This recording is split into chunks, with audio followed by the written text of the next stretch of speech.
it's strange. Those are not your real ears, correct? Just checking. How long have you been reading these books? What is interesting is one of the comments I get from my editors occasionally, particularly in the early days, was that I don't have enough description in it. And it's funny because I mentioned one of my illustrators, such as Phil or Kelly, they're going, you gotta be kidding, you just read your stuff and get inundated by images. But when I do description, it's often tactile. You know, I don't say, well, the room was so much by so much, the ceiling that high. It's like, either it had a carrot sterility or it's like a predator's lair, you know. But that, I mentioned the Blood Wars was one, this wire reptile thing. And got done with the first third of it, like 3 nice sections, and passed it over to my second ex-wife. Whatever. I'm trying to remember if that's before I married her or not. I think I still married the first one. But anyway. And she gave it a test read and handed it back and said, there's not much color in it. And I go back and I put like 2 references in the entire thing to color.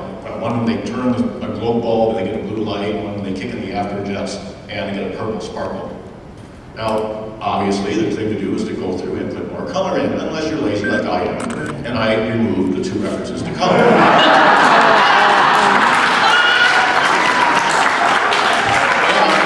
And in the second portion, he's introduced by his commanders to this new breed of Zen they're bringing in, that they're trying to experiment with in combat, that are color-sighted. Is that they're what? Well, they can see things we can't. Well, they see the same things we do, but they see it in a different way. And until then, you don't realize the main character was colorblind. And more people have come and said, boy, that was really clever. I didn't catch that until, you know. And I was like, wasn't that clever? You might thought I was just being lazy.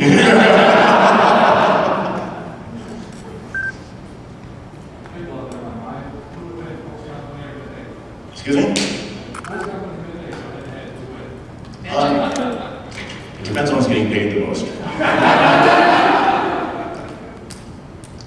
and what the format is. They want like this. I want to do the Batman Superman team up. It's like hard up. It's like the Superman factor. Duh. I mean, come on. My husband's company did the DC role-playing game. He used to be one of the owners of Mayfair Games.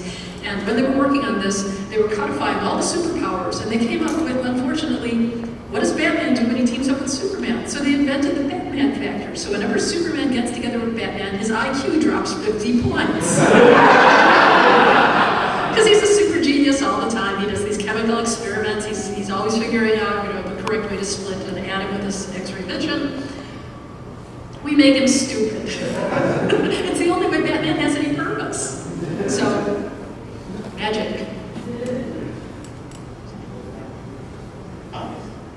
The film industry, back to the film industry for a second. When they auction a book or series, do you all get anything for the residuals when it goes to DVD? God, I hope so. That's all in the paperwork, and the agent has that. And I presume we'll read it more closely at some point. Yeah. Yeah.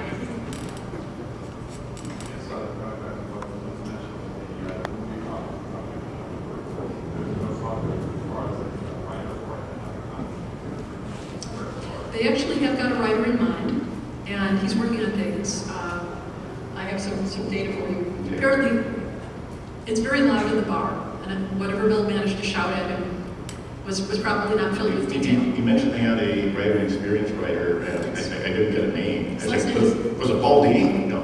Something like I think Michael Banker. His last name is Banker in any case. And the agent had to be an IMDb profile on the guy, and he's got some good experience, some interesting stuff. So we'll see what he comes up with. IMDb is the International Movie Database.com, which is a terrific, terrific piece of research material if you ever need it. Well, that's fine. I use it all the time.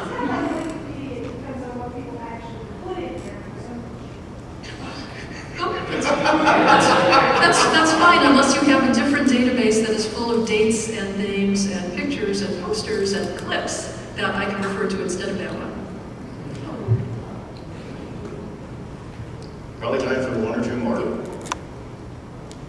For the mass market editions of the adventure books, what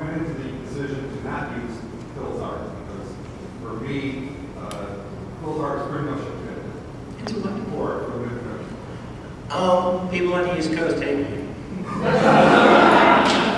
In all honesty, the author has no input on the covers. Actually, editorial staff really rarely does. That's why they go to the art department, the art director. I have occasionally, Phil is saying I occasionally heard editors comment that they think his style is a bit too cartoony for books. Works well in the trade editions. For a while, they were very strong on photo real. But, How was Velez photo real? How was Velez photo real? please, let's not get into names. We did get him off the thieves world. No, but I say basically, it's the old don't break somebody else's rice bowl. And they have an entire department, and they have his main job is to decide what covers to put on and what artists to sign. And we have very little say. One time, when Jim Bain was with Ace Books, and I did Tambu, and he asked what I'd like to see on the cover.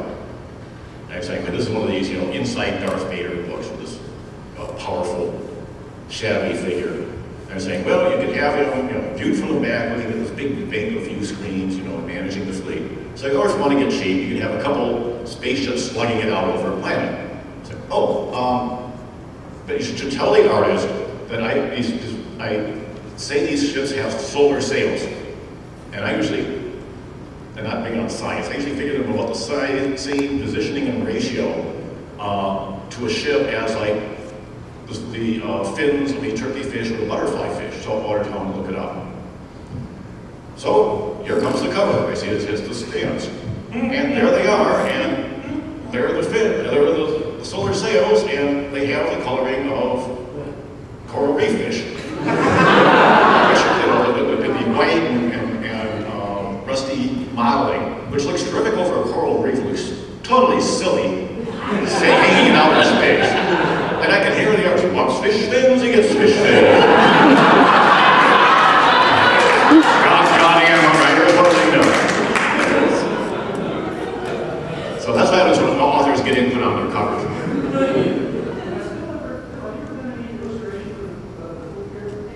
No, I have not. More cartoony. Actually, I haven't taken those in the graphic style yet. One more? I work with middle and high school students. My deep sympathy. 30 years long. What? Sorry. What advice would you give to a young person who wanted to get into the writing?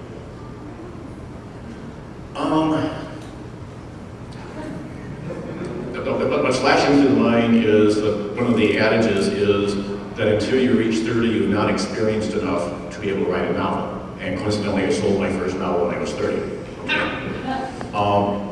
But I often advise them is to, and particularly in the days with blogs and all that, is to keep a journal, futz around with short stories, but keep a journal, because there will come a time when you are in your 30s, 40s, and trying to remember how teenagers think and their priorities.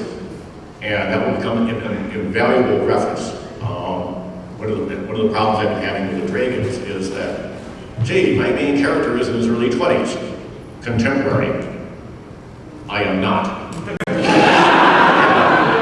And what kind of music does the kid listen to? What is he? Yeah, and trying to, as someone who just turned 60, put my head back into the lane of someone who's in their early 20s hitting the French Quarter for the first time. Was a bit of a challenge. I had various ploys I used, like he doesn't like the current music. He likes Cole Porter.